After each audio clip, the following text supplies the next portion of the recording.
This episode of The Dig is brought to you by our listeners who support us at patreon.com and by Verso Books, which has loads of great left-wing titles, perfect for Dig listeners like you. One that you might like is First-Class Passengers on a Sinking Ship, Elite Politics and the Decline of Great Powers by Richard Lockman.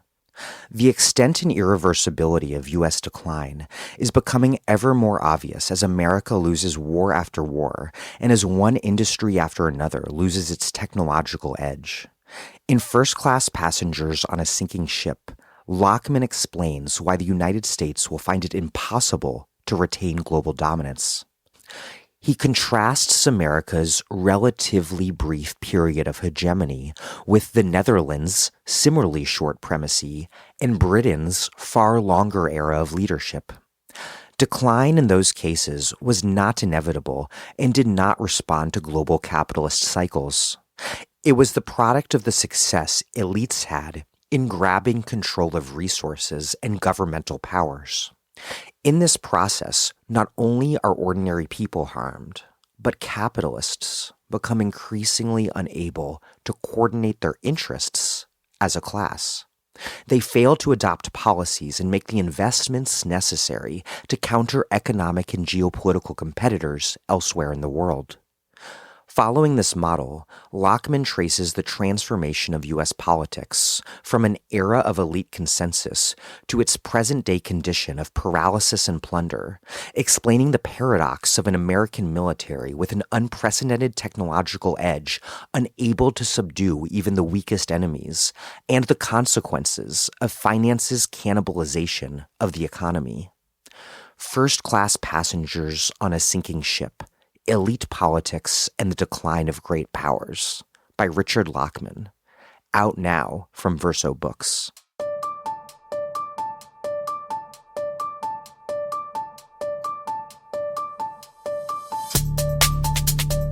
Welcome to The Dig, a podcast from Jacobin Magazine. My name is Daniel Denver, and I'm broadcasting from Philly.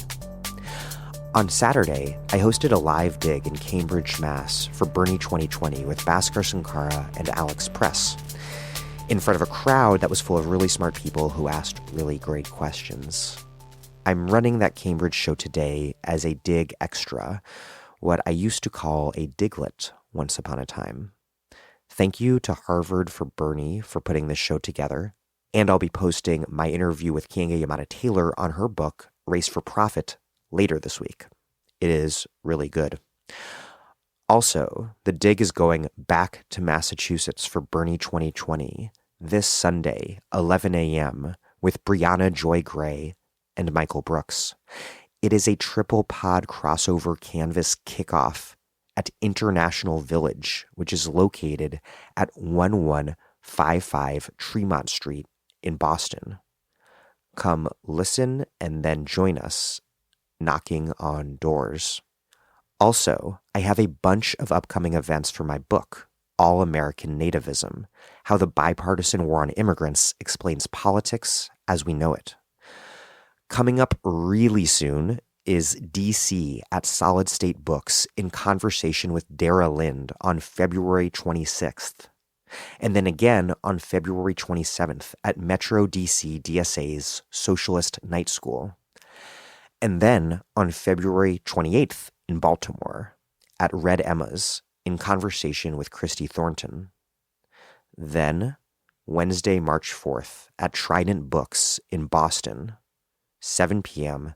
in conversation with Stephanie DeGoyer. And then I'm off to New Orleans, Houston, McAllen, San Antonio, Dallas, and Austin between March 11th and March 20th.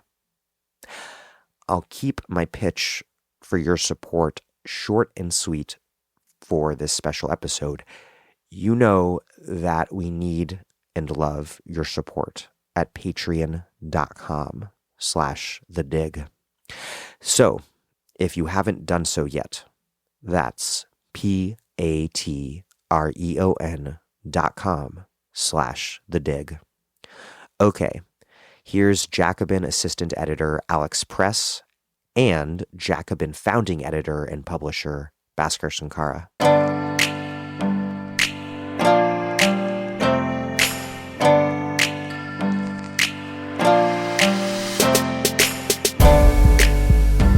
Alex Press and Bhaskar Sunkara, welcome back to The Dig. Thank you for having us. Thank you.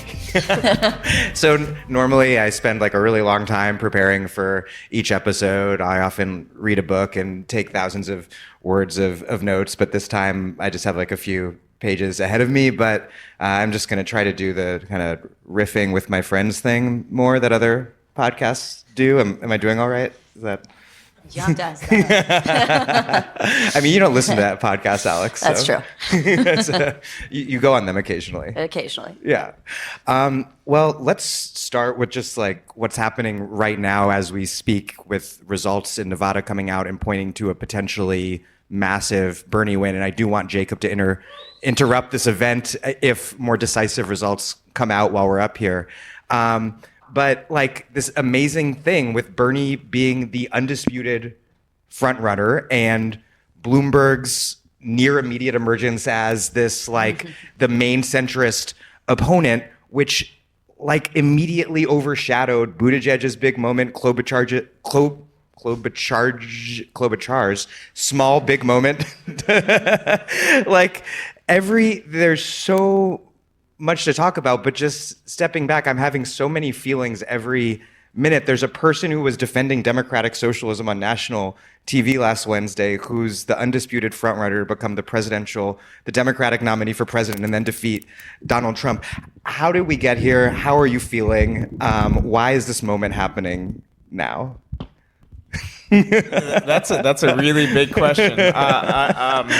But I think that part of it, not to fall into right away minute 2 of the podcast being a dogmatic Marxist, but there is a core antagonism here. In any society that's based on class, that's based on gross inequalities, if you have a small group of people that have all the power and wealth, and the rest of the people don't have power and wealth and autonomy, and things are only going to get worse, it's going to create some sort of reaction. And I think you see that bubbling over in every sphere of society. You've seen this bubbling over into the huge social movements we had in different forms, in Occupy and the Wisconsin Uprising and Black Lives Matter. So you're seeing this manifestation everywhere. The only thing is, it's hard to fight back because the playing field is slanted against us. You need your grocery money more than your boss needs your individual contribution to the labor process. It's much easier for your boss to say, F off, I don't need you, than for you to say that to your boss. Collective action is really difficult. And I think that's the underlying force. And then besides that, I think we have to admit that there's something special about Bernie Sanders. He's been able to take all these grievances in society, all these individual kind of policy preferences, if you want to use that language, for Medicare for all, for a job guarantee. This is the weeds. Exactly, yeah. I actually been listening to that podcast. It's not that bad. Matt Iglesias, he's coming around to Bernie, so I'm coming around to Matt Iglesias. Darren Lynn's great. Darren Lynn I'm a Darren Lynn fan. This is a slippery slope. We're occupying the Center for American Progress with Matt Iglesias. And near attendant, if you want to keep that Indian leadership, I'm there. I'm ready to step in. I have a similarly obnoxious Twitter presence. But I think there is something special about Sanders, the way he's been able to take these grievances and just simplify things and just be able to create a narrative to people that says, listen, you're working hard, you're trying your best, and it's not your fault. And it's not the fault of minorities or immigrants either. It's a fault of millionaires and billionaires. And that resonates with people because it's pretty much a rough approximation of reality. Yeah, I think I would just add to that an emphasis on what Bhaskar was saying in the second part here, which is that it's not enough that there's mass inequality, that there's immense suffering, that healthcare costs are skyrocketing. There actually has to, that's one part of the equation, right? And the other part is having organization and actually a way to change people's sense of the possible, right? And so I think what's unique about Sanders is really that second part. For everyone, I'm sure, in the room who's been canvassing, it's not about telling someone that they're suffering, that they don't make enough money. Everyone already knows that about their own lives, but it's about getting a sense of possibility for changing that. And I think, to Bhaskar's point, the Sanders campaign has provided this sort of cohering force around how do we actually talk about the changes we need in the world in a way that I think, the Occupy movement, various things over the past 10 years have been building this critique in the United States, but there hasn't been this coherent kind of solution put forward politically at the political level. And so I think that, explains some of this like incredible energy that you see around the campaign. It's people who've been searching for an outlet towards changing this country. Seth Ackerman had a really interesting argument about why Bernie is resonating so much the other day that hadn't quite occurred to me the way he phrased it, which is that basically like what Bernie is arguing for is what the Democratic electorate has sort of come to expect from their politicians, even if they've been failed by those same Democratic politicians, so that when the Democratic establishment tries to paint Bernie as extreme and radical, they can't really do that because the Democratic Party has always claimed to be for healthcare and for workers and for good jobs. It's an ironic situation. Right. He's like calling their bluff in a sense of saying, well, okay, I am going to build the party of the workers. I am going to help us all get health care. And, what Democrat in the right mind is willing to say, actually, we were never for those things. We just were presenting that because we knew we would never be pushed towards doing it. I think Seth is right on the irony of the Bernie surge. He's building the party the Democrats have always projected. And what do you all make of the centrists being in disarray, which has obviously been like one of the more like pleasant parts of this whole experience, just like one popping up, the other one, and then them going after each other, and like Klobuchar and Buttigieg like destroying each other in the last debate, and everyone destroying Bloomberg. Is this like, what is this? Why are they in disarray? Is it relate? To me, it seems like it has to be related to the fact that they like have that their ideology and political program is in disarray. Like they don't know who they want because they don't know what they want. Well, I think that at an apolitical level, I just feel bad for Biden, right? Because actually, it's a little bit confusing for us because we've all lived through 2016 and 2008, two very heavily contested primaries, but contested primaries are not the norm. Before that, the nearest I guess 92 was contested too, but 84 was like a pitched ideological contested primary with Ted Kennedy. There was these brief insurgencies and the Jackson campaign and so on. But in general, the Democratic establishment, Democratic centrists, have been able to cohere around a candidate. And this time they just refuse to cohere around a candidate, and their solution to their crisis is just to add more candidates to the fold. So I think sometimes we overstate the cohesion and discipline and just overall competence of our enemies. And one thing, obviously I hate the Trump-Sanders comparisons, but one thing that Trump did in 2016 was show how hollowed out these parties are and how unable they are to stop insurgencies. If you think of 2008 and the Democratic Party too as an insurgency, you would see that as the victory of an insurgent. Obviously not with the politics we want, but it's a wonderful collective action problem, isn't it?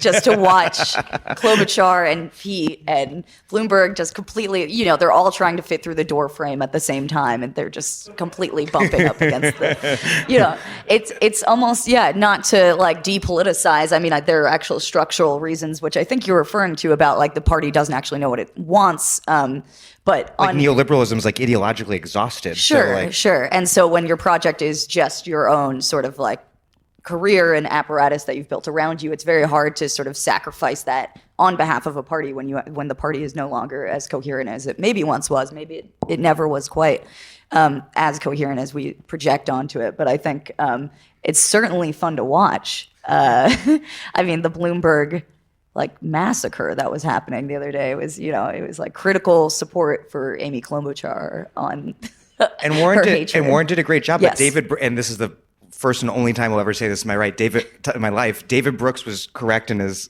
first half of his recent column where he said basically like Warren did a great job demolishing Bloomberg, but it will only accrue to Sanders's benefit ultimately.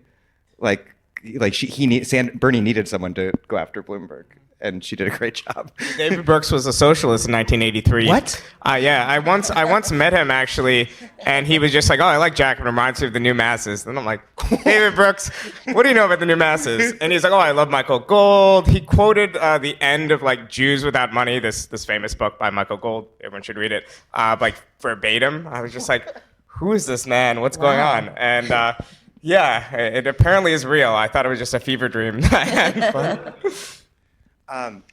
one of the most amazing parts about this, like, incoherence of their strategy and their just like their inability to figure out a way to stop Bernie is Bloomberg, who has so much money, and if he was simply able to put his own, like, the interests of his class ahead of his own personal ego and interests, he could put a shit ton of money behind Buttigieg or Biden or whichever one. He could put a flag in the ground and say, with his money, and say, this is the person we're getting behind. But instead, he's putting his own ego and interests ahead of the interests of his class and fucking everything up.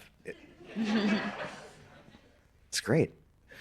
Yeah. I mean, Bloomberg makes me a bit, I feel like compared to some of my coworkers or whatnot, I'm a bit more nervous about what the future looks like because it's so unprecedented. Let's not get complacent. Yeah. I even, this afternoon was staring at the polls and saying, I don't trust the polls at all. Maybe it won't be a victory. It's looking very good. That's good. But I don't sort of, we've never seen an infusion of money like that into a race in the United States. And so I'm just not quite sure that we can laugh about it yet. But I mean, the interesting thing that Bloomberg, I mean, you titled the event Bernie versus the Billionaires, and it is interesting that Bloomberg then presents this almost like, made to order, like, dream opponent for Sanders to rail against.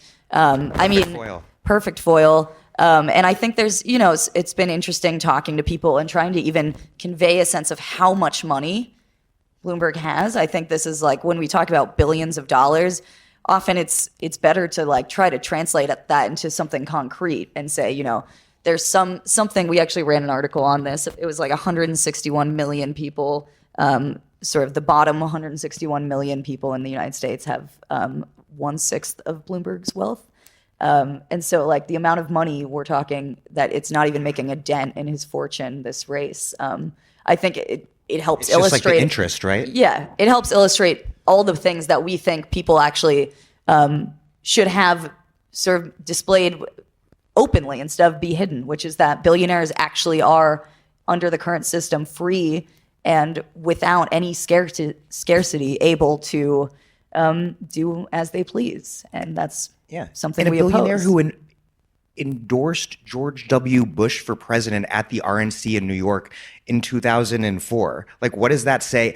I mean, we're talking about how vulnerable the Democratic Party is to Bernie's insurgency, but it's also vulnerable to a Republican, also a billionaire walking in and basically buying his way into second place. And it is like like you said, Alex, we've never seen anything close to this amount of money being spent. And I'm sure all those like twisted positivist social scientists who run like natural experiments in third world countries are like salivating over the data set they're going to get out of this. But I mean, hopefully it fails.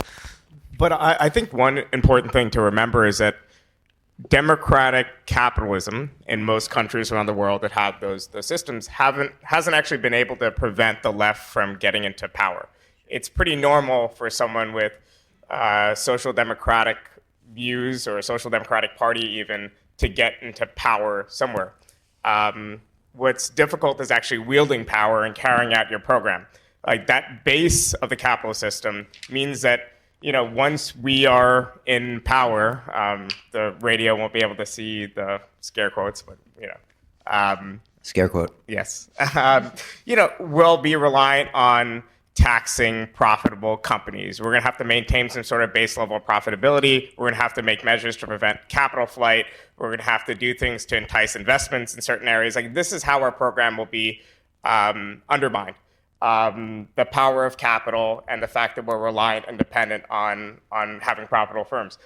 But I think sometimes we think about this huge dilemma that's facing the left and how weak we are, and we think that they're going to be able to prevent us from winning an election. And to me, compared to what I used to think even like 18 months ago, it's not clear to me that there's any mechanism they could prevent us from winning a election. I think obviously carrying out our program is a completely different story. Yeah, I think that's totally right. For the record. Yeah. Yeah. So what should we be preparing for in terms of attacks between now and the end of the primary? Because there was this constant refrain until recently, like, oh, Bernie hasn't been vetted yet. You know, he's not electable, and we'll show how unelectable he is when he starts getting vetted. But is the vetting started? Is it just the establishment, media, and politicians saying Bernie's unelectable? Just them saying that? Is that the vetting? Or what's going to happen? Are they going to do anything? This Russia thing yesterday, is that it? I mean, my view on this stuff is it's almost like shadow boxing, you know, the way a lot of these conversations about the election work. You know, on the doors in New Hampshire, I got a lot of people who I think were not saying this in bad faith. We're saying, you know, I like Sanders. I certainly didn't encounter anyone who hated Sanders. But so there were a lot of people who were like, I like Sanders, but I hear he just can't win. And so I don't give myself permission to vote for him because I'm thinking of some hypothetical other person and I don't want to jeopardize their preferences, right? It's a complete, you know, illusion. And I think the vetting and electability, you know, those conversations happen in very parallel ways in that the vetting itself is this sense of, you know, oh, just you wait because you don't know what you're putting up. And the hope is to sort of get people to not give themselves permission to actually express what they desire as far as policies and politicians. I mean, the things we've seen from the vetting of the recent days would be like the Russia thing. I mean, him being on the side of the Sandinistas, him having another home, which again, all these are things that came out. And it's on a lake. Yeah, it's. I love that he has a very Soviet. DACA. Yeah, exactly. But yeah, I mean, all of this. My memory serves me correct. Then I would say that all of this came up in 2016 too. So I'm not quite sure what we're meant to. I mean, Bernie has a lot of enemies, so I feel like it would have come out. Any big secrets. I do hope we see more of that Banya photo, though, from the Soviet Union trip when he's in the Russian bath chilling. He looks so happy. I love happy Bernie photos from the 80s. But I think that if you, just in the abstract, right, if a politician's been in the national spotlight since 2015, his name recognition is so high that in most polls, he has slightly higher name recognition. It's like 98 versus 97% of Americans know him compared to Biden, and Biden was the vice president. So, I mean, people already know him. He has very established levels of favorability and unfavorability. I don't think that an additional few months of Republican oppo would make a difference. I think a lot of this stuff has already come out about Bernie, and nobody really cares about anything anymore. You know, they you know, I mean, if me and or Alex were running for president, we got the Democratic nomination, we have 46% of the vote locked in. There's zero chance we get below 46%. And the question is, how do we get that extra 5%? And obviously it's an uphill battle against an incumbent president. But Bernie has a particular pathway to winning, I think, in the upper Midwest. He can maybe be competitive in some of the Sun Belt, even in places like Arizona. The polls look decent in North Carolina. Florida might be tough. I don't know. I haven't looked. What about Texas? Yeah. Maybe we can give Florida to the Republicans and take Texas. I think we have to wait a while for that. Yeah. Maybe that's AOC's task in 2028. But I think that what we have to say is that we can't fall into the trap, and this is going to be the main line being used against Bernie once he wins the nomination. It's going to be establishment Democrats saying the economy is going great. We can't run on the economy. So in other words, we can't run on the issues that Bernie's good at. What Bernie wants to talk about, we can't talk about. We're going to have to talk about other things. But if you look at the actual polling, Americans do say, yes, the economy is doing pretty good right now. But they also say it's not working really well for me. And I think that divide is what we have to drive into. And we still have to run a economics focused program. We can still run on something like more jobs, even if unemployment's low, because people don't like their existing jobs. Yeah. People's actual experience of the economy is not directly shaped by discrete economic indicators. Yeah. That was an interjection that you could keep going. No, that was good. That was good. I didn't want to just shut you down. Get on the mic, Yeah. Trying to maintain control of this podcast. Yeah. Well, you said that there's nothing really potentially that they can do to stop us, which leads me to another question that we were discussing the other day, which is there any? Does that mean that there's nothing they can do to stop us from taking over the Democratic Party, which I know is a very controversial point on the socialist left, certain kind of more orthodox analyses, which suggests we don't want to do that. But if there's really no there, if the party is really just a shell, then why shouldn't we take over the Democratic Party? Or at least maybe we can do other stuff too, keep growing DSA. But if Bernie wins the presidency, he becomes the leader of the Democratic Party officially, and gets to name the head of the DNC and everything. So I would say, well, my training tells me no. Well, I think there's two things. One is we sometimes overstate the structure and coherence of the Democratic Party. We do in many ways have something closer to a no-party system than a two-party system. And this is something that Seth Ackerman gets in his Jacobin piece from a couple years ago, Blueprint for a New Party gets into, which is that, I, for example, have been a registered Democrat since my 18th birthday because I was registering in New York and I wanted to actually vote in competitive elections. I've spent most of the last 12 years just attacking, mostly to no effect, attacking establishment Democratic Party politicians. And I will admit, just because I've been in New York, I haven't been in a swing state, I've never voted for a Democrat in a swing election. I voted for Jill Stein in 2016, just because I met Jill Stein. She asked for my vote.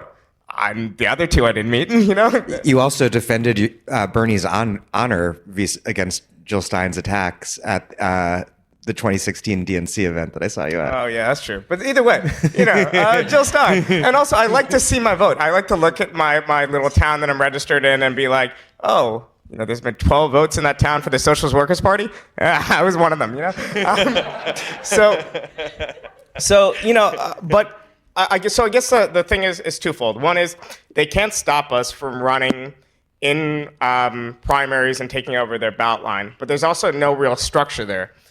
Any left advance, historically, has been done with a coherent party, a party rooted in labor, for instance, a party where in the old, even the UK Labour Party, one of the worst of the social democratic parties, when in the 40s and 50s, there used to be labor ward captains, kind of captains in every big tenement building. There would be a labor person in the building. If you had a problem and you needed to talk with your MP, you would go to your local labor precinct head, and you'd be able to. It's kind of like, I guess Philly has a little bit of this with the fact where the Democratic Party actually functions like a party, but it's really not like that in other places. So maybe, how do we create, in other words, a party within a party? How do we create a degree of coherence? So what if we take DSA, but instead of just endorsing independent candidates that fit our ideological profile, we say if you're going to be endorsed by DSA, you have to take your money only from DSA and from labor unions and from community groups and whatnot. You can't take your money from other sources, and eventually form some sort of parliamentary bloc within our body. So, for example, in Chicago, we have 6 out of the 50 members of Chicago City Council are DSA members, and they generally vote together. Maybe not on every issue, but on core issues, let's say in the U.S. Congress, of war and peace, of voting on the budget, on healthcare, whatnot, there would be some sort of discipline there. So maybe that's the middle ground, and I think that's probably a better route in the short term and medium term even than pursuing some sort of break with the Democratic Party. No, I'll let Bhaskar just take that. Yeah, so I mean, the answer is more like yes, take over the Democratic Party, but that's insufficient. And since we don't have a party system at all, really, to build a shadow party that actually functions like a party behind it. I mean, it just raises the question: take over what and toward what end, right? And so Bhaskar is laying out, what that would look like to actually take something over and to actually have some sort of disciplinary muscle. I think the Chicago example is a really good one because those representatives on the city council or aldermen, as they call it in Chicago, are Democrats. For the most part, are come from different backgrounds as far as community organizations, political traditions. They're all operating as a minority within this broader city council. And yet they actually, there have been real tensions that have come out, even with them within their own party. There have been tensions between the mayor, for example, or the, certain establishment as issues come up, like the Chicago teachers strike, like housing shortages and affordable rent. You actually see how in practice this disciplinary group, which is not, bound by, no one's going to be kicked off out of the 6-person sort of mini caucus necessarily. There's no, bylaws or whatever. But there's an informal sort of discipline that's being developed there about, a sense of how do we actually strategically have a conversation around our goals and then move together as a force. And I think on a broader scale, that might be what taking over the party looks like. But I think just to speak of it abstractly is maybe not the most useful. And then, I mean, there are also just so many examples of that failing, right? So you have to be clear about what you actually mean by that. Though I will never apologize for supporting Ralph Nader in 2000. Damn, you look good, man. You're older than I thought. I was 17. I worked really hard on the campaign. I could not vote.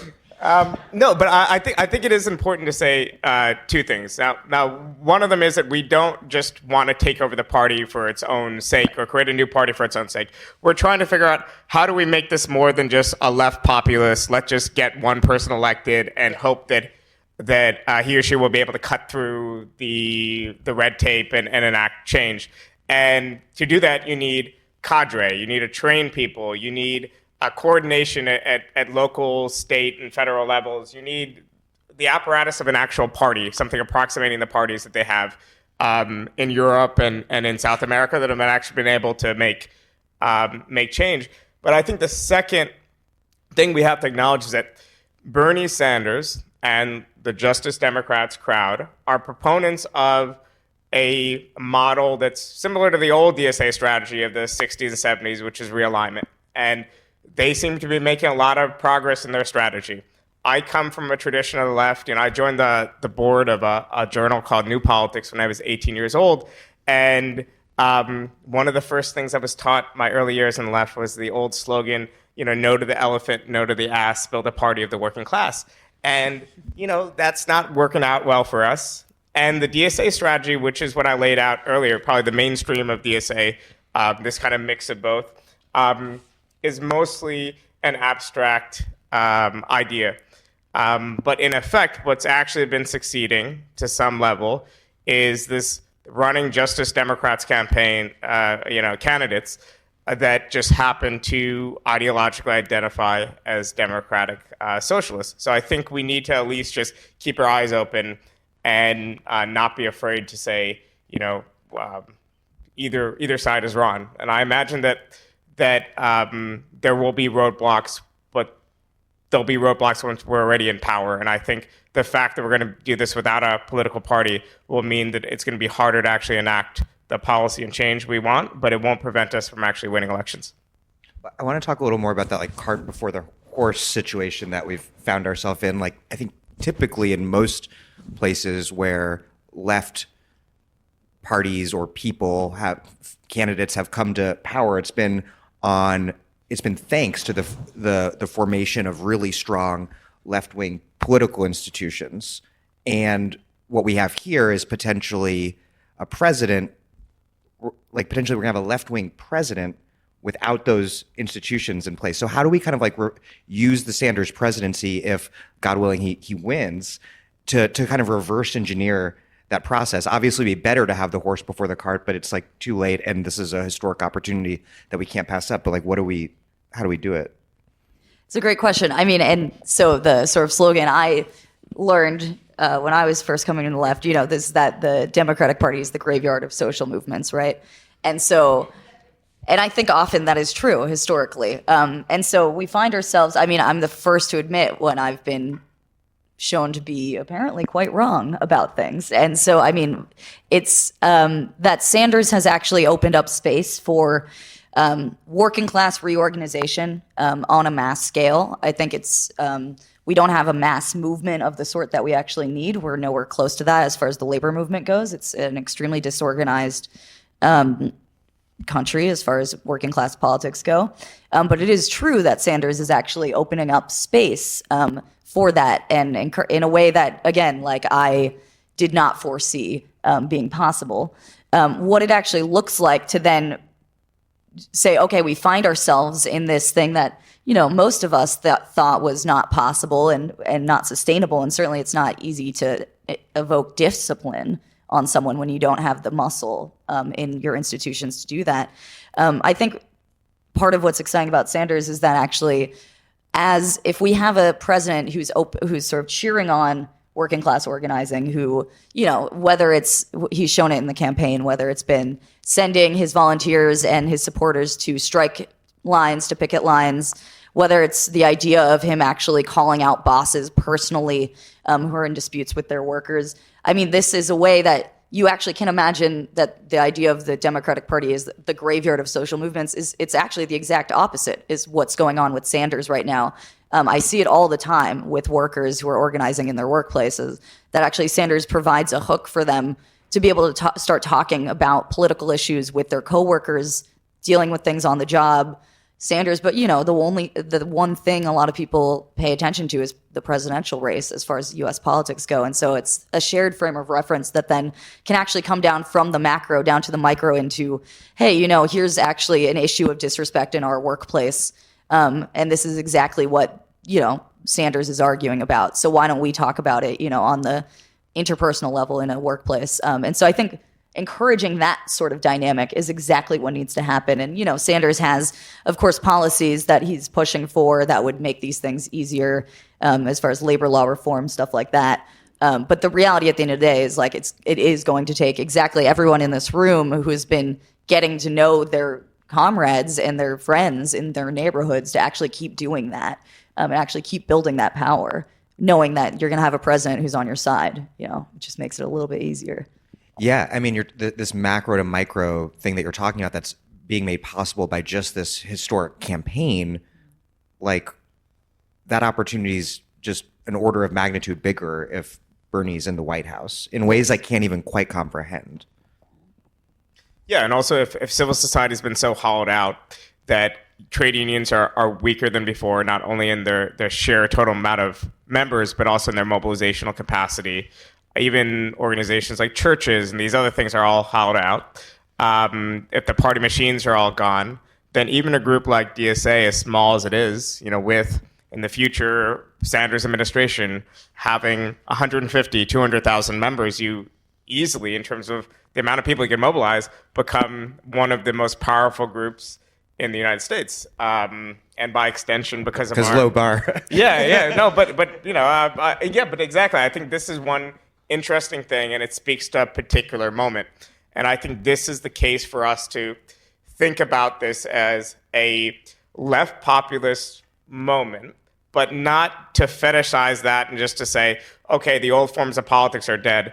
But like Alex was saying, how do you use this opportunity to then work in reverse and actually rebuild some of these institutions of working class power that will last beyond an election? And so far, actually, Sanders, despite the really good things that the campaign has been doing, supporting, timing up its events with, let's say, the Verizon workers strike in 2016 and other instances of this, in general, hasn't done a very good job at doing. And I feel bad saying it here because here's like our revolution in this area actually has turned into a real force and has done a lot of good. But in a lot of parts of the country, it hasn't lived up to its promise.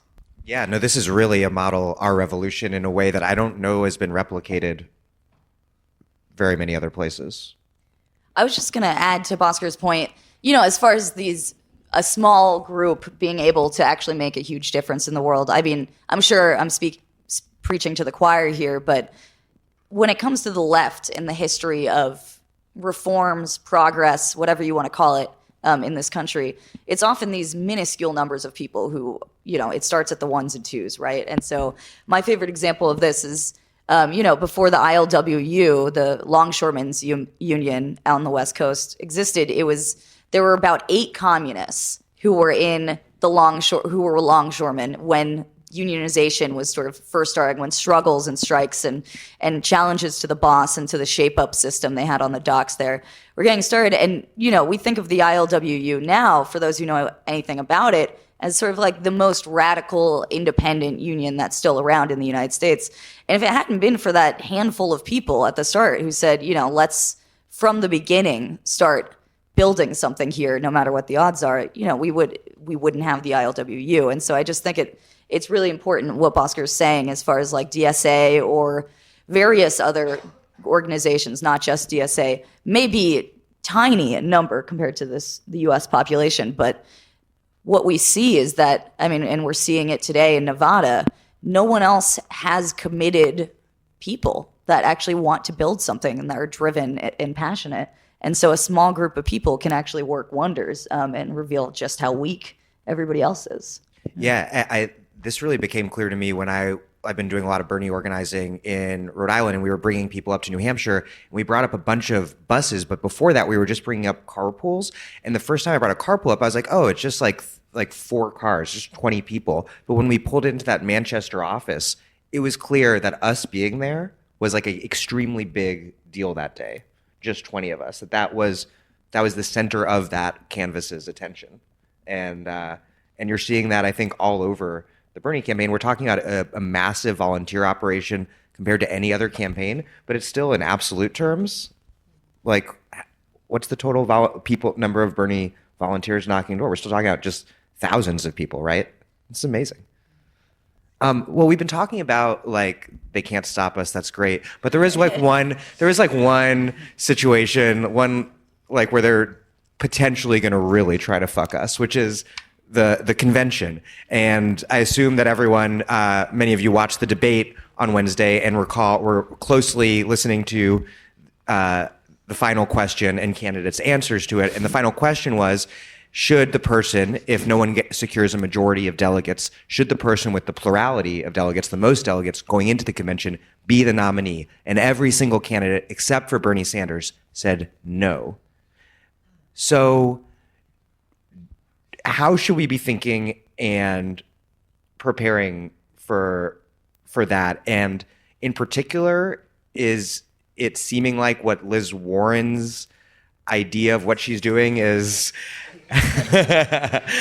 not going to stop you, is hanging around in the race to potentially be chosen as the compromise unity candidate to bring everyone together? I mean, the one thing that makes me somewhat optimistic is that a lot of ordinary Democrats at the end of the day, like we talk about the establishment, but this is actually going to be a convention full of delegates, which are just like the most ordinary party, like kind of activists from all over the country. At the end of the day, they're extremely partisan and they want to beat Donald Trump. And part of me thinks that at the end of the day, they'll just be too chicken shit to pull the trigger and fuck Bernie, knowing that it'll guarantee Trump's election. But I don't know. How do you guys see it? Well, we just have to put numbers on the board. We need if we have a very slim polarity, then maybe there would be the case for the compromise candidate. I think we have to be very wary of a odd sort of math that's being pushed in some establishment media quarters. Like Meet the Press 2 weeks in a row put up numbers that have basically said, well, the liberals, Sanders and Warren, have gotten X percentage and the moderates have gotten X percentage, ignoring the fact that, for example, Sanders is the number 2 choice of Biden voters. And when Biden drops out, if he drops out, we're going to benefit more than other candidates. Most people don't think of themselves in these narrow ideological terms. So I think actually that's saw today an exit poll from the Nevada caucuses that showed that Sanders had just slimly won among moderates.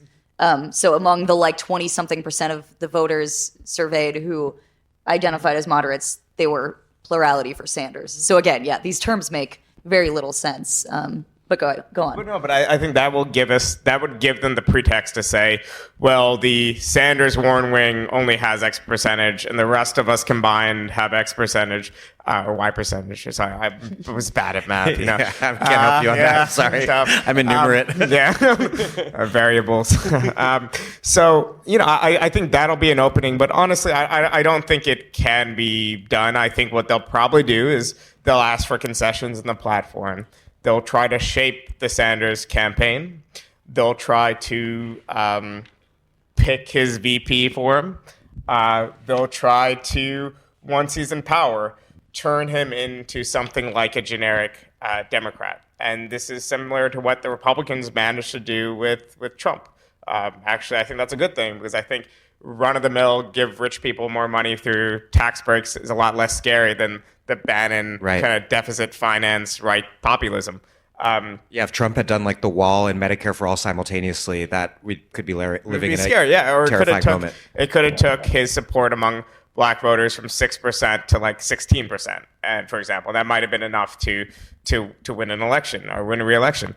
So, I think that there's those sorts of risks that we need to be wary of, but we can't really think about none of us know how a convention really operates, right? None of us will just show up and Bernie will be president, or we'll be protesting outside. I plan to be in Milwaukee. I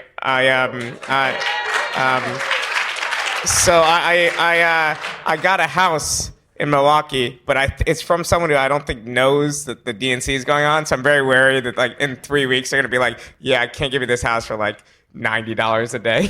But that will be $1,000 a day. You've rented out a house already? Yeah, for Branco, for the Jacobin staff. Oh, that's great because I was. Come, yeah. Okay, great. I'll be there too. We'll see what happens. I just heard. Amazing. Amazing. Oh, thank you. All right. Yeah, with 10% of the precincts, we have Bernie with 41.5%. After realignment. Yeah. After realignment. Followed by Biden with 18.6%.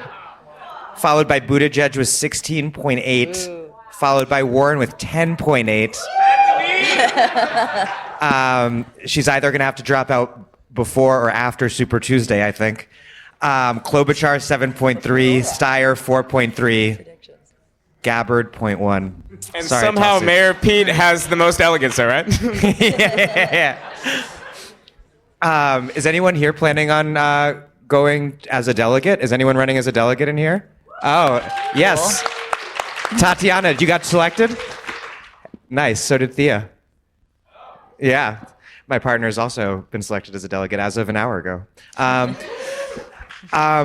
So one thing that you brought up that is important is this moderate, adding up all the moderates versus Bernie thing. And I think the best way to realize how stupid this is just knocking on any actual voters' doors. I mean, how many people, Alex, knocking on doors in New Hampshire did you find that fit neatly within the ideological categories that the media typically presumes? Probably zero, I would say. Yeah, I mean, everyone in this room probably is well aware. People are pretty weird, right? Yes. I mean, everyone is really weird as far as their concerns and their sense of. My Marianne to Buttigieg voter was a good example. So explain your Marianne to Buttigieg voter. She was actually a former Marianne staffer, she told me, and then she was like, "Oh, I'm pretty committed to someone." I was like, "Well, can I ask who?" And she's like, "I think Mayor Pete's really speaking to me." And I was like, "I really don't think Marianne would like that very much."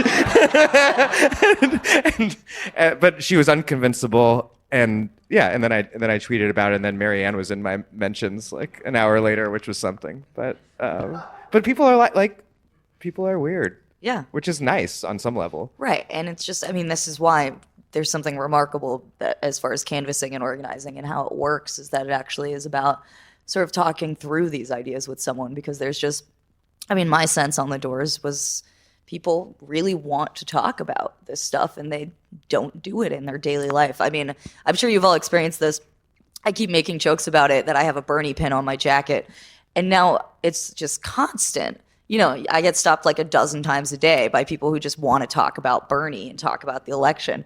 I was on the phone with my dad before this event, and some guy tried to start a conversation with me about my Bernie pin while I was on the phone. And so, you know, I think it's just because people are not sort of ideologically coherent in the way that pundits sort of talk about them, it doesn't mean that like they can't be won to ideas that, you know, that we're pushing and that Sanders is pushing. But as far as the actual consistency of punditry, I mean, yeah, they're just making things up in the clouds and trying their best to avoid actual voters generally. Did you have any particularly interesting canvassing experiences? There was, like, we were at the same canvassing site in, was it in Amherst? Was that the name of the town?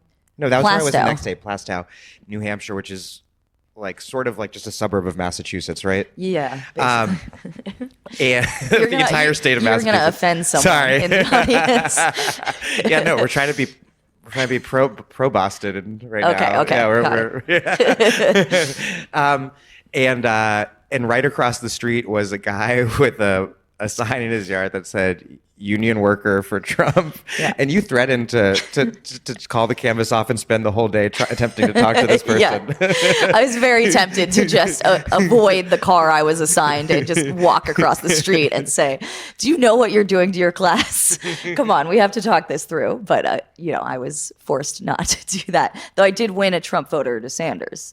Someone on the doors. That was on your list. Yeah. Well, he was on the list because he was a classic, had been a Sanders guy in the primary in 2016 and then voted for Trump in the general.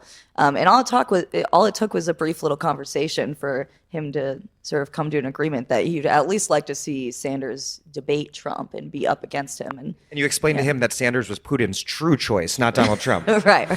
Yeah. That's really important to the voters of Plastow. Yeah. Right.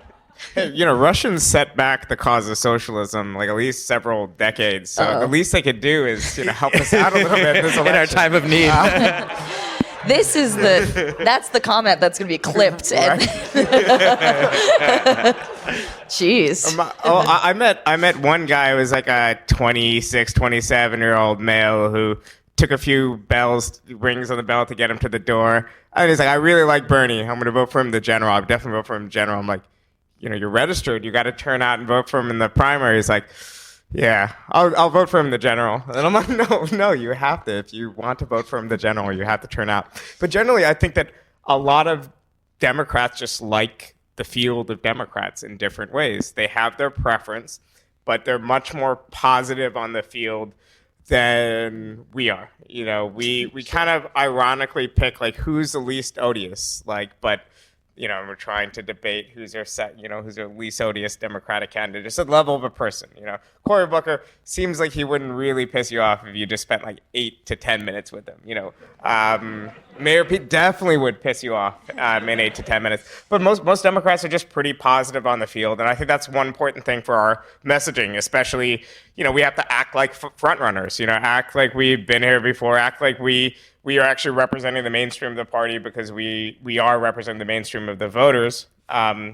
Obviously, a very small minority of the pundits. Yeah, I mean, on the doors, you don't find that kind of like MSNBC perspective very often. I did knock one door.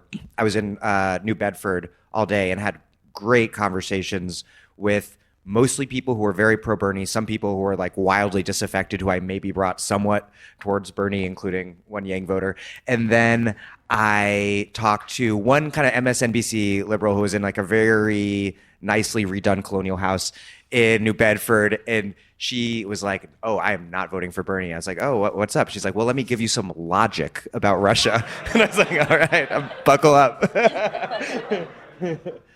Well, I didn't quite. It was a little illogical. Was the funny thing, because I was like, "Well, doesn't it?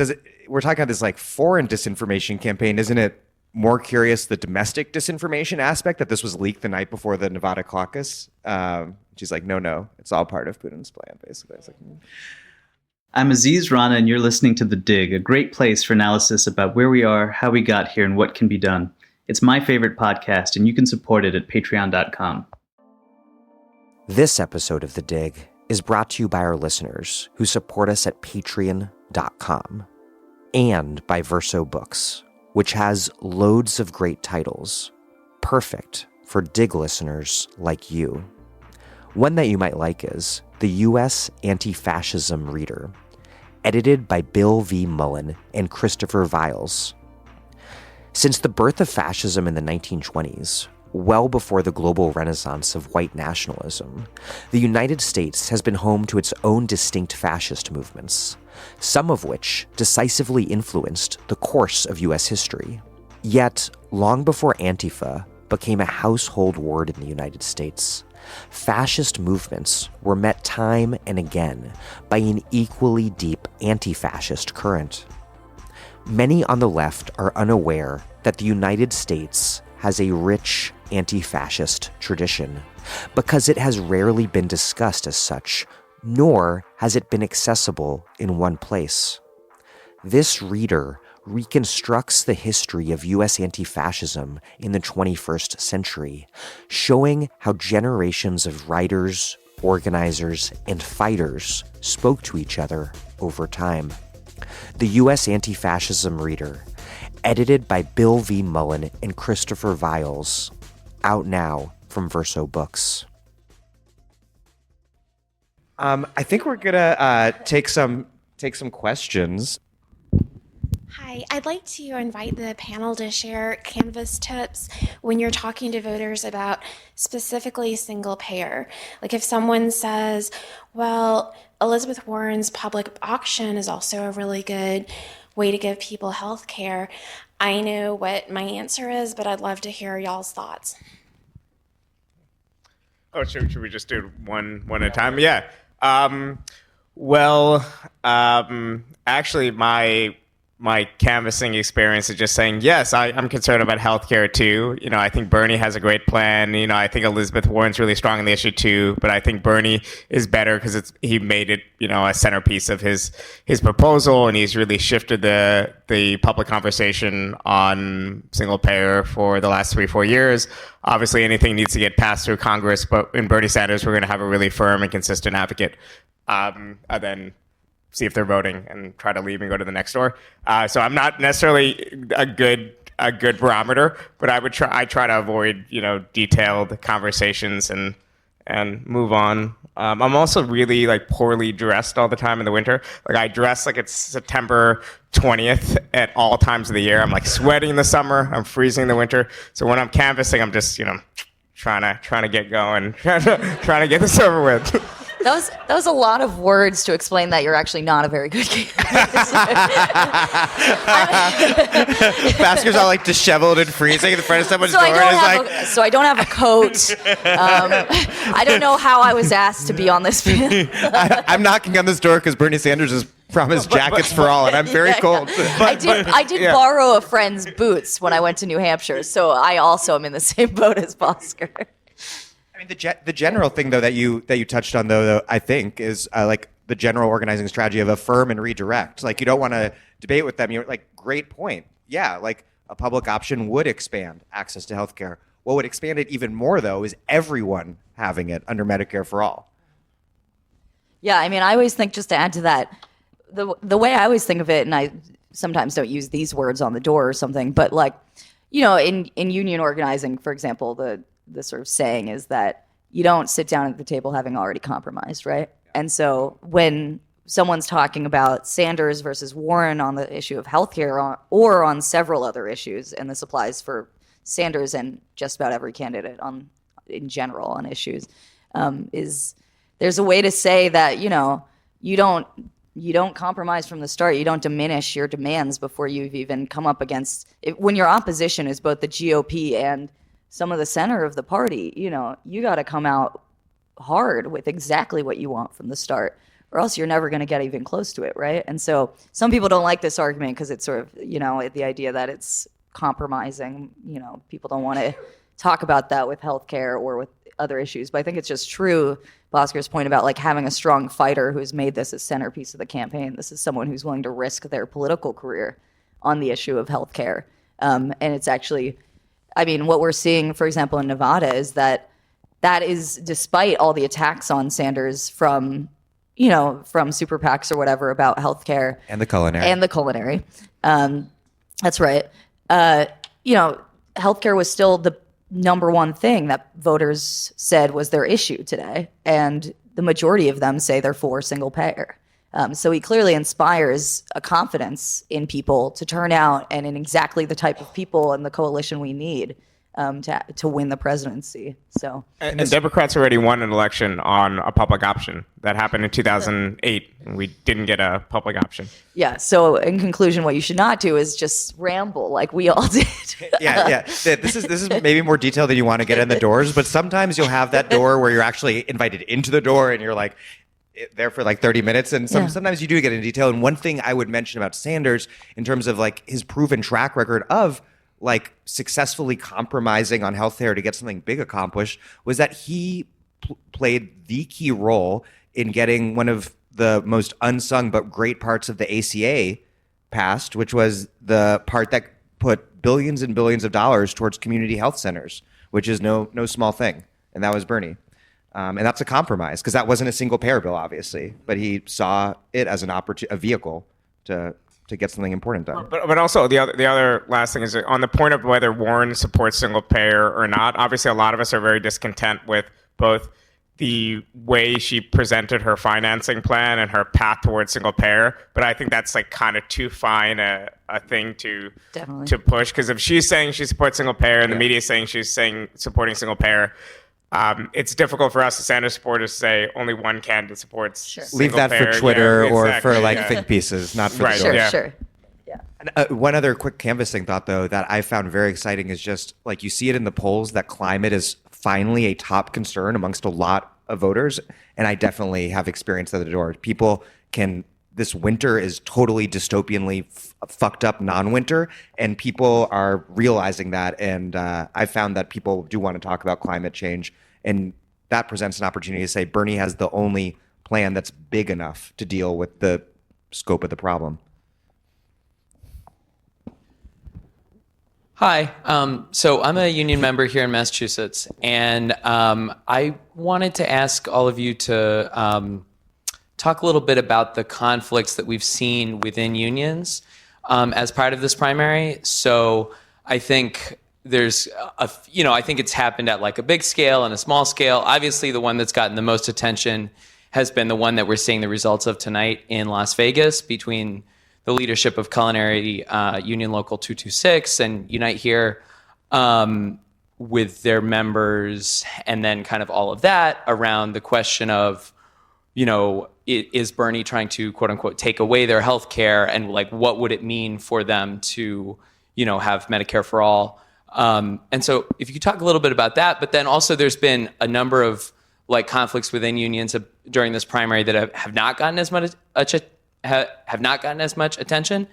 Like in the last couple of weeks, the IBW nationally endorsed Joe Biden, which I think it's the biggest union to have made an endorsement at this point. And they did so without any kind of consultation with members.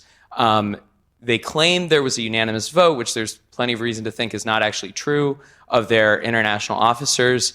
And then promptly, one of their locals here in Boston, IBW Local 222, endorsed Bernie, like days after the national IBW endorsed Biden.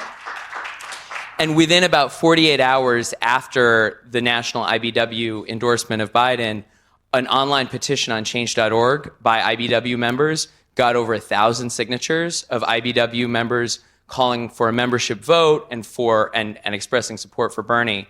And I think that's really interesting because the National IBW also made this argument that, Medicare for all will take away our members' health care and that a Green New Deal would hurt members' jobs, when the IBW is actually the union that stands to gain the most from the Green New Deal. And then I think there's also within the AFT, which is my union, there's a lot of interesting stuff going on. But I'd like if you guys would comment on all that. Do you want to Alex? start? Okay. So let's see. The first part about the culinary and just the sort of general, I mean, the culinary heightened this to the center of national media, this conflict within the organized labor movement around universal health care. So generally, the argument that's being made here, the way I would describe it, is these unions have fought and sacrificed quite a lot in order to get healthcare coverage for their members. I mean, the culinary operates its own clinics and, has a fairly extensive sort of healthcare ecosystem. Now they've given up wages, union members give up all sorts of things in order to ensure good healthcare for their members, right? So this is something that is hard won, especially in the United States. Sadly, Sanders has, for all of us, these unions, I think, are very stuck in a foreclosed sense of the possible future. I think Sanders has been very clear about single payer being both, I'm never gonna sign a bill that makes your healthcare worse, right? I think he's very clear on this. He even listened to union members' sort of concerns on this months ago when formulating his policy, his platform on healthcare, and talked about actually transferring what had been sacrificed in sort of healthcare towards wage increases. So he very explicitly has addressed these totally justified concerns about members, living in an extremely unequal society with horrible healthcare experiences and family members who've probably suffered immensely without healthcare, being afraid to lose what they have. Anyway, so to stop rambling, I mean, the culinary had the approach of, this anti-solidaristic sense of, we don't care that the rest of the working class, needs this, right? We don't want to be forced to let go of something we've fought for. Now, I think what's interesting, obviously there was tons of news coverage about this conflict, the flyers that sort of leadership was putting out about, anybody but Sanders or Warren, as far as advising their members on how to caucus. What's interesting is, as far as I know today, of the 7 strip caucuses that were culinary members were sort of represented at, right? It was places where their members worked. I think Sanders won 5 of those, and so there's a real obvious difference of opinion here as far as whether working class people actually believe this argument of it's not possible to give healthcare to everyone, for everyone to have access to this. I mean, it's a really encouraging sign, actually, that members came out so strongly today in favor of Sanders. As far as the other stuff, the IBEW, the AFT, I mean, this is, I think it's a really, the Sanders, again, is it's this generative, productive moment for the labor movement, because it's actually forcing people to take sides because there are things at stake, right? Labor is so not used to having sort of anything at stake as far as progress and gains to be made in these ways of whether it's single payer, going on the offensive, basically. And so I think we're seeing, the different wings of labor actually play out. I find it, I mean, as a fellow union member, it's actually a very educational moment for a lot of people. It provides a way to sort of talk about unions and what sort of how unions build towards universal institutions for the working class. And so I think it's it's wonderful to have an excuse to be able to actually talk to people who maybe their sense of a union is watching The Sopranos or something, and that's the extent of what they know about a union. Those unions are also cool, though, right? Yeah. It was really undercovered, that IBEW petition, that I think it was 2,000 signatures from rank and file members within 24 hours. So I don't know the latest on that. But I think what we saw and what we're still seeing is a lot of unions are, if not endorsing, then they're spending a lot of time sort of waiting to see how things shake out. And I think we can expect that as much as we would wish that it was, we're all going to pressure unions to actually have a democratic endorsement process. But I think what we're actually going to see in practice is a lot of this sort of sitting on the sidelines from leadership. And isn't it right that this time around, a lot of national unions that endorsed Hillary in 2016 held back because members were so pissed off about that? Yeah. Well, I think that we have to acknowledge, too, that unions do risk something in the transition from a private welfare state to more of a public welfare state. But in particular, it's existing, and I don't mean to use this word pejoratively, but the existing union bureaucracies might be risking more than average workers. Oddly enough, I think public sector unions might stand to risk the most, especially with national right to work for public sector unions. And the idea that I think that a lot of unions feel like their only appeal to workers is this transactional appeal that, if you're with the union, you're going to have access to certain benefits and rights. If you're not in the union, you won't have access to these rights. You should unionize. Nevada is a right to work state. It's a particularly difficult place to organize. Obviously, the culinary union staff and its leaders have done an incredible job and know what they're doing and know how to engage in politics. That's one reason why the kind of infantilization of union leaders have a lot of power and experience organizing was kind of the worst part of this whole episode. Sanders supporters on the internet targeting vulnerable Latino women. That was like part of the pitch, which is obviously not the case. So I think that we have to make the case for these broader universal goods and also make the case that, in fact, we think this can make unions stronger. That this could, as Alex was saying before, this could take bargaining that was just happening for benefits, turn it into wages, that this could, in fact, create a culture where unions are a more important part of our society. And hopefully we'll take this logic all the way to having a system with centralized bargaining and all these other things that seem like fantasies today, but are the bedrock of any existing social democracy that we've seen around the world, or successful ones. You just brought up something that reminds me of something I did want to talk about briefly, which is like the reemergence of the whole Bernie bro thing. And why now? Because it was actually remarkably not really a thing the way it was in 2016 until very recently, first with the culinary thing that Warren and Klobuchar and maybe others, I think Biden too, jumped on. And then that like surreal Bloomberg ad with like David Cleon's lists. Why now?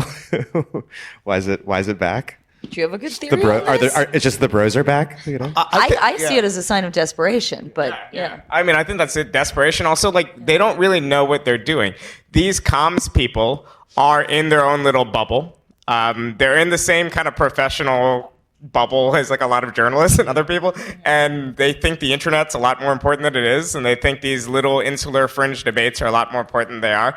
And now they're investing money and energy, and they're telling their candidates, even really smart ones like Warren, to go talk about this instead of talk about, she's like, for all her faults, she's a constitutional law professor. She could talk about a million other things, but instead she's talking about Bernie bros on the internet.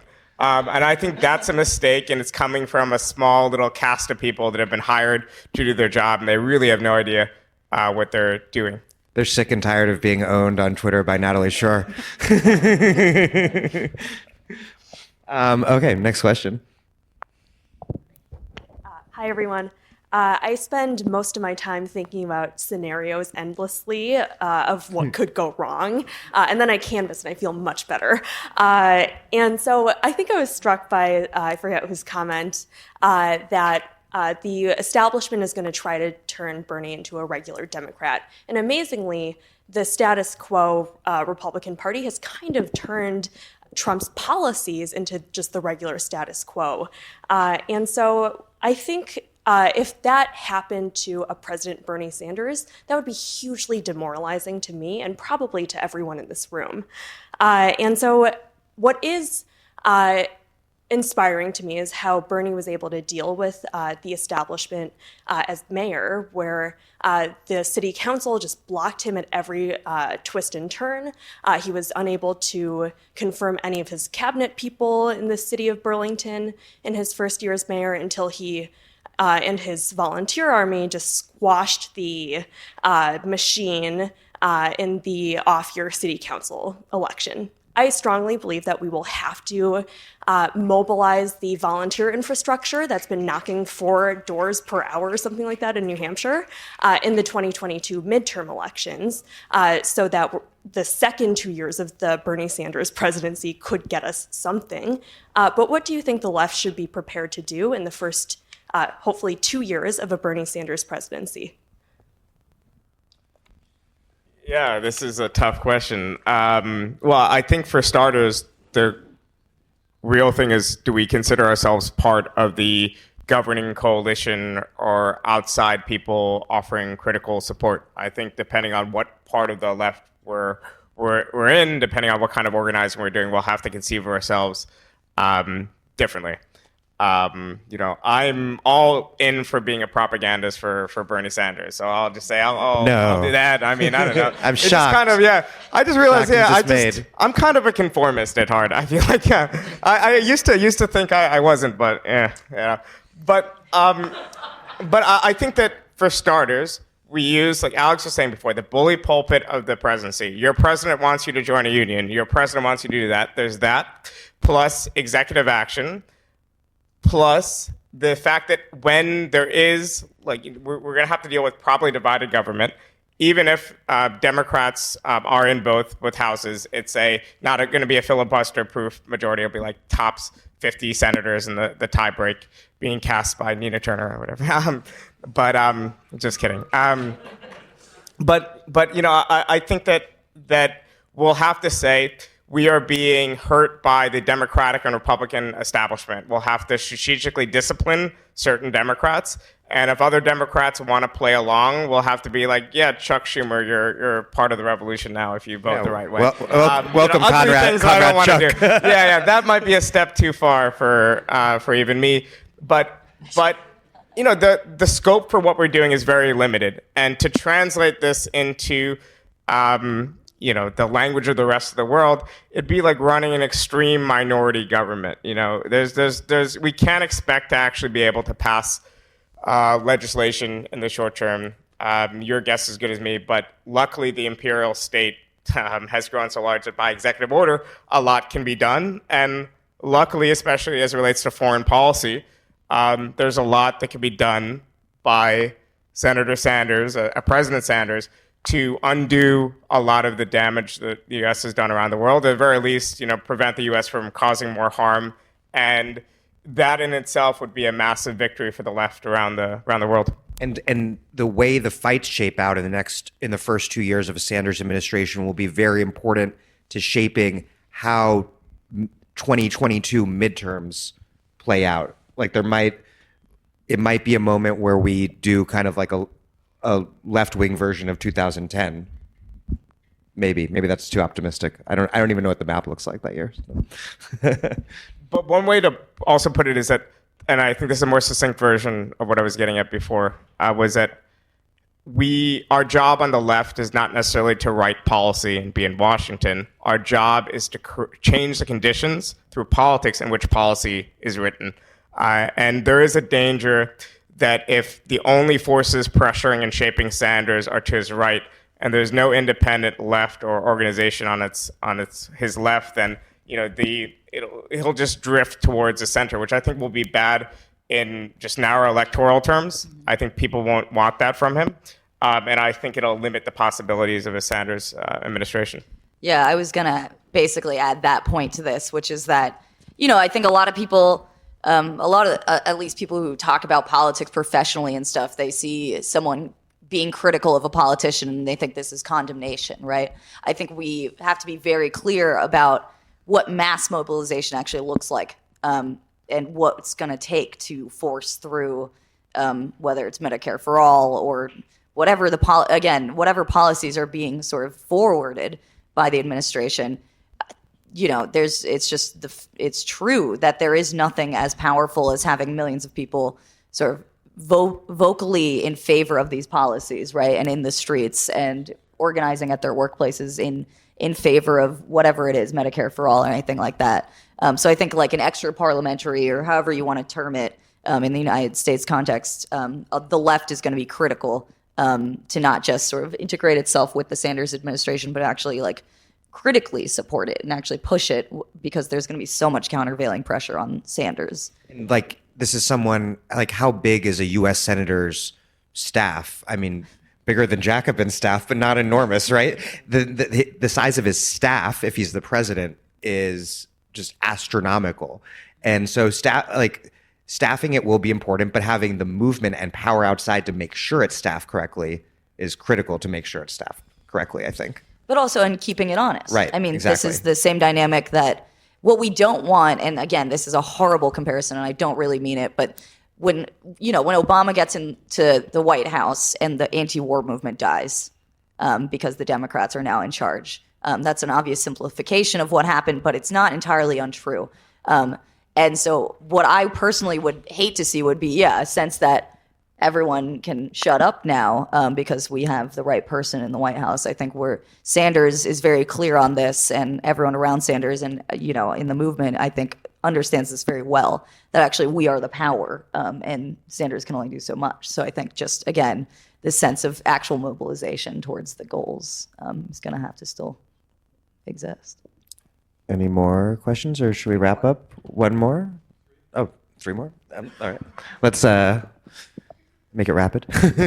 Maybe just have all 3 asked? Yeah, maybe 3, yeah.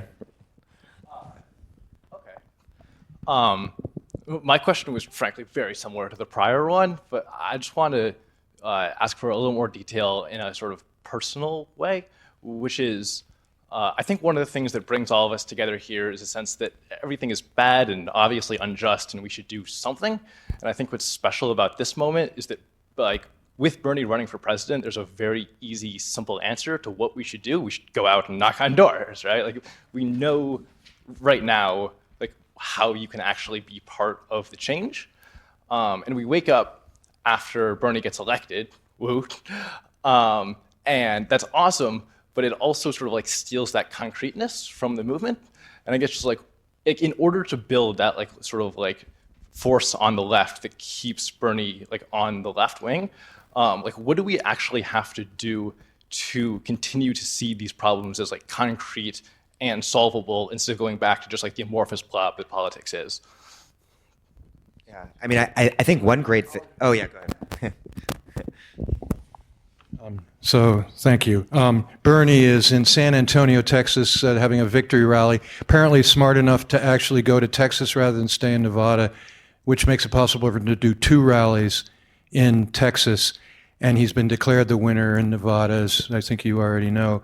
I went to one of the only dental clinics in the Boston area that accepts Mass Health for dental care to see a dentist who's actually the new director of the clinic on Friday.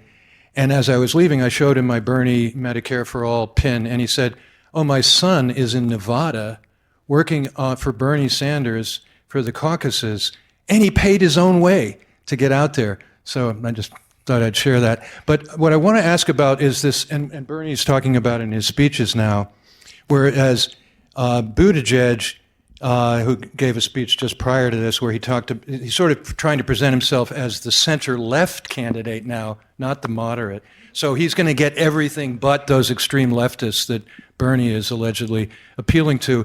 Bernie is smart enough to talk about the coalition that's helping him, achieve the results that are being achieved. So I mean, the idea that this is, I keep hearing people say, we're going to take power, and it's a little troubling to me because I think, first of all, we aren't going to take power. We're going to have a diverse body of people with some different ideas and different organizations and institutional strengths are going to be sharing power. We're not going to have all the power, and I'm not sure we should aspire to have all the power, maybe enough to get done the most important things we'd like to get done. And so I'd like you to speak to this idea of speaking to larger groups of people, the people who do think of themselves as maybe not socialists, and building a coalition and sharing power, but not acquiescing to a co-opted version that would be a repudiation of what Bernie Sanders represents for many of us. Thank you. Last question. Thank you so much. As eminent members of the new left media landscape. I was curious if you're seeing the success of left media push more mainstream outlets to cover the topics that have made y'all successful and have fans. All right. Yeah, why don't you actually answer some of those? Some of those seem like. Yeah. So a few thoughts. One is like in terms of what we do the day after. I mean, I think that labor organizing is going to be key, and that some of the things that we've seen, particularly from like workers in the care economy, nurses, teachers, that's where we've seen real strike militancy in recent years. And the question is like, can the opportunity of Sanders in the presidency increase that in terms of like what people in this room do who maybe are in a particular union are not? One thing that has come to mind, because I've been canvassing constantly, is that hopefully, that this campaign has taught so many people how to canvass, and I don't want to stop knocking on doors. So I'm going to keep knocking on doors. I don't know exactly for what. The weekend after Sanders is inaugurated. Yeah, I'm just going to be trespassing. Just trying to hang out with strangers. Is that wrong? And then in terms of like the coalition, I do think that's an important point that Buttigieg is out there being like very talking about the voting public in the media's ideological lane category. Like, I'm going to bring the right of the left lane and the center lane and the right lane all together, which is not actually, fortunately, how people think. Bernie's talking about people. He's like, we're going to bring working class people together, gay Americans, straight Americans, white Americans, black Americans, Latino Americans, Native Americans.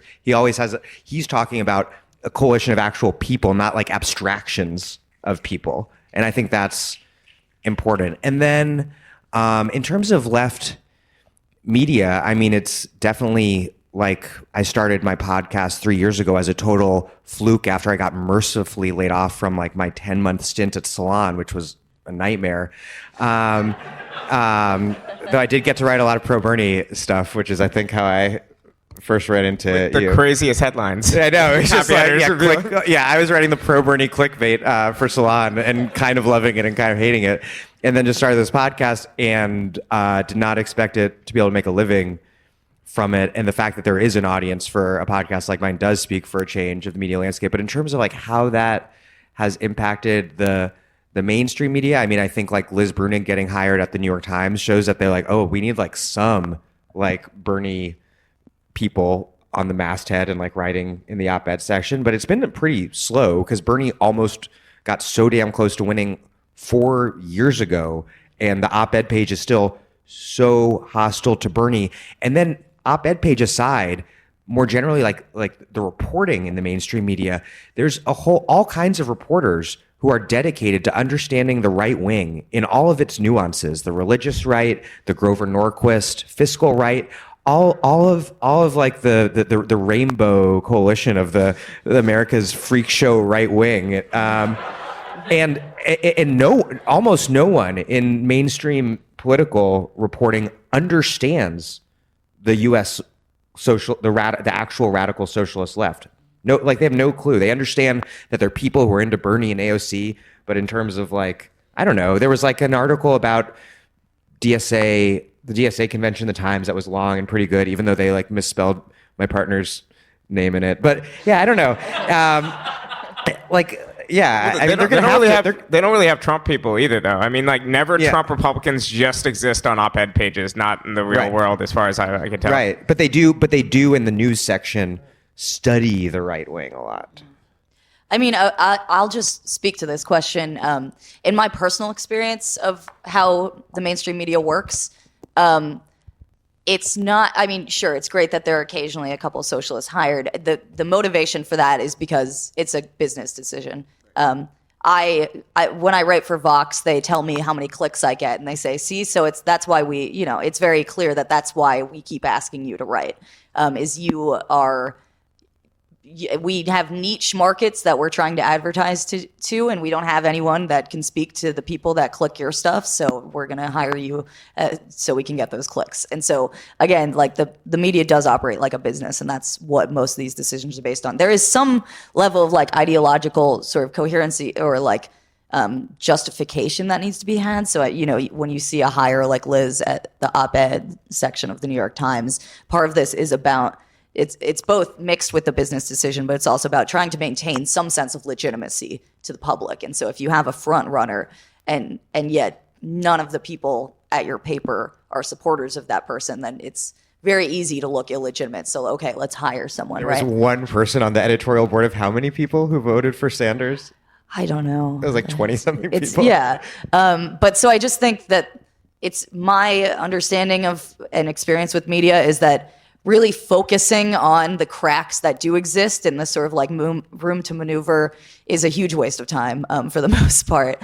There's a reason that I think all of us create left-wing independent nonprofit media, because we just don't see mainstream media as ever being the home of actual antagonism to power. So that is my mini rant about left media. Yeah. I think as far as what we do next, you should join the Democratic Socialists of America. I think that's Yes. for one thing. But I do think, I was going to say, yeah, that was applause line. There we go. Have a few of those. Laugh line. Red Almost meat to done. the crowd. But I think we have to conceive of DSA as the organization that helps feed into a much broader project. DSA is a big organization of 60,000 people. A lot of them are actually working class. We shouldn't fall into this caricature on the right of DSA as just being a bunch of like angry college kids or gentrifiers or whatever else. But it's still not really large enough or embedded enough in the struggles of working people. So it's kind of like a working class person will join DSA, but just kind of joining as an individual. Whereas in the past, really strong left movements are rooted. So I think we need something broader. And when I conceive of what Sanders is doing, I don't conceive of it as a democratic socialist ideological project. I conceive of it as a project to expand and revitalize class struggle in the United States. And I think our battle is not to revive socialism necessarily, even though obviously I think that'll be a byproduct, as an ideological current. Again, that makes more sense for like our particular project and socialist media. But the broader struggle is to revive the basis of class struggle in the United States.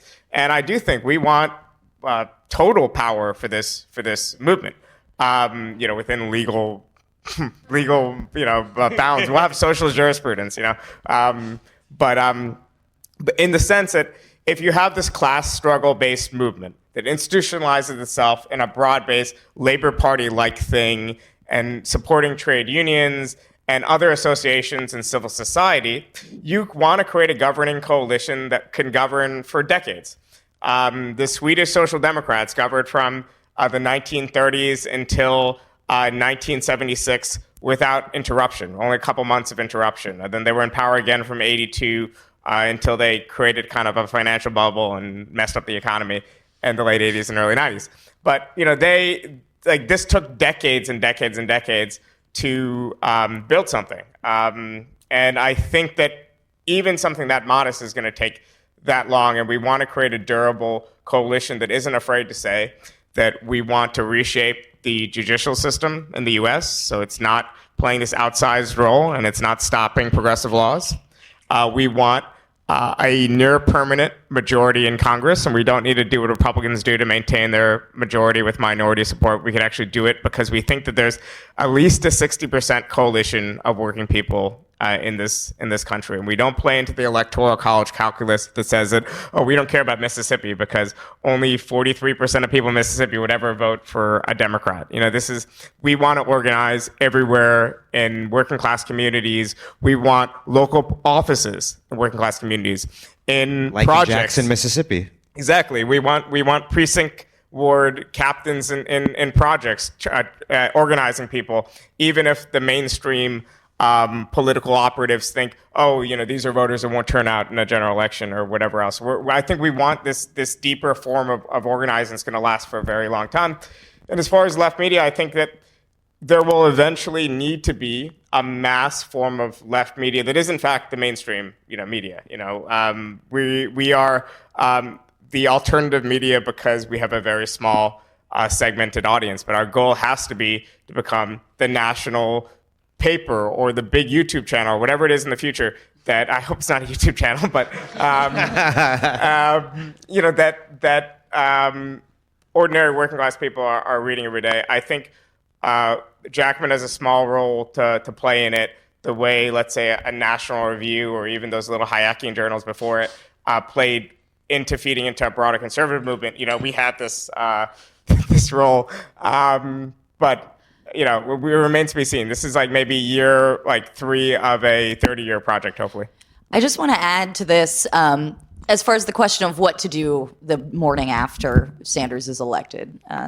God willing, that happens. I just, instead of giving an answer, because of course I don't have the answer, I just want to relate 2 things that the Sanders campaign has done in these early caucus states that I think point to the sense of deep organizing that Bhaskar is speaking to, and that I think we all, for the most part, are in agreement is required to sort of implement the world we want and to actually win it.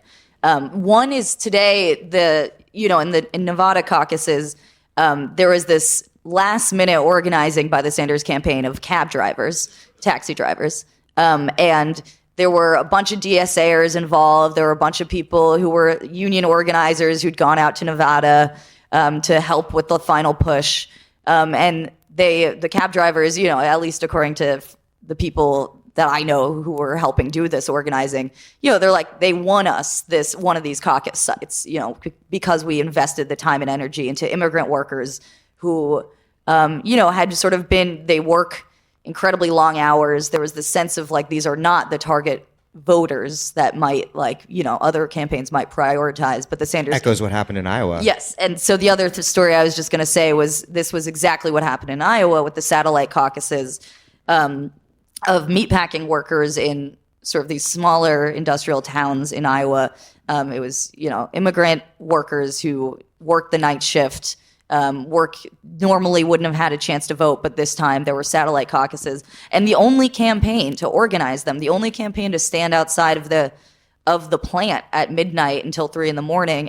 every night for a week and talk to these workers was Sanders, the Sanders campaign. And there's a reason that it was socialists, and it was some of the people who were doing that were DSA members, some of them were union organizers, plenty of them think of themselves as socialists, and because they were prioritizing not only the here and now of a handful of votes, which they, thank God, got, and actually made a huge difference and was a really powerful start to the Iowa, to what was going to be a disaster of a day ultimately that we didn't know.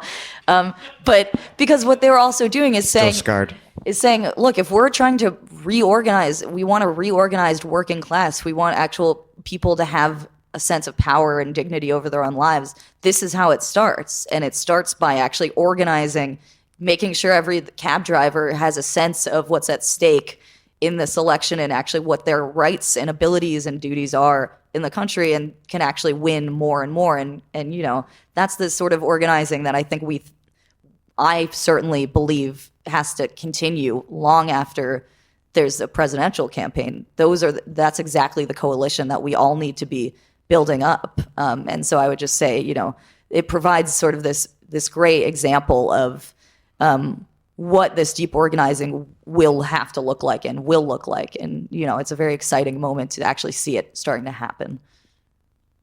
Wow, that is such a great point to end at. I'm going to close out the show, but don't get up and leave when I do that, because Jacob, I'm going to turn the mic over to him. Alex Press and Bhaskar Sunkara, thank you very, very much.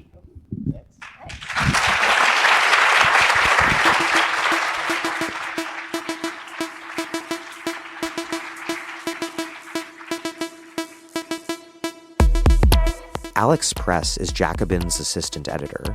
Bhaskar Sunkara is Jacobin's founding editor and publisher. Thank you for listening to The Dig from Jacobin Magazine. As Marx once said after thanking the bourgeoisie for once again simplifying class antagonisms, while other podcasts have only interpreted the world in various ways, our point is to change it. We are posting new episodes every week. The Dig was produced by Alex Lewis, music by Jeffrey Brodsky. Our communications coordinators are Julia Rock and Zachary Nin. Our senior advisor is Thea Riofrancos. Check out our vast archives at thedigradio.com. Follow us on Twitter at thedigradio, and please find us wherever you get podcasts and subscribe. If it is on iTunes or wherever else, please also leave us a nice review. Those reviews ostensibly help introduce us to new listeners, but what really and truly helps do that for us is you telling friends, family, whoever about the show and why you like it. Please make propaganda for us. And do find us at patreon.com/thedig and make a monthly contribution to help keep our operation up and running strong. Even a few bucks is huge.